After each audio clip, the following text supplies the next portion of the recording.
On the shores of the God's Eye, due north of the Isle of Faces, rises a monument to arrogance and cruelty. Harrenhal. For a people who prided themselves on their ships, the Iron Men of old seized any chance to leave them and carved out a vast kingdom from the peaceful river lords.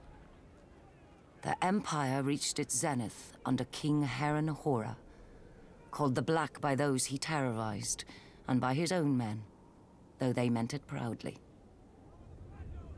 King Harren enslaved the Riverlands to raise the mightiest fortress Westeros had ever seen.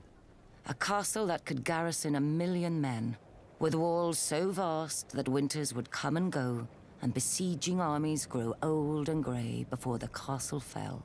5 towers he ordered, reaching into the heavens like grasping fingers.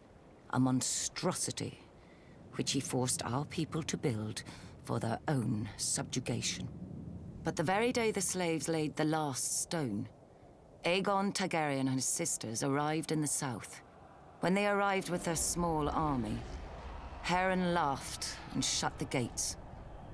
Harrenhal would have its first test, and an easy one at that. It failed.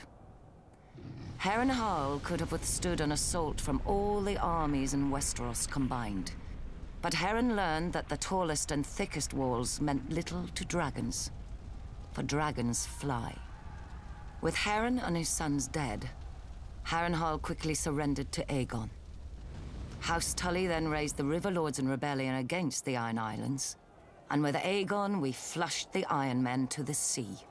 We should have torn down the castle stone by stone then, but Harrenhal seemed such a magnificent prize that Aegon gave it to one of his commanders, whose line then withered to extinction, as would every family to hold it thereafter.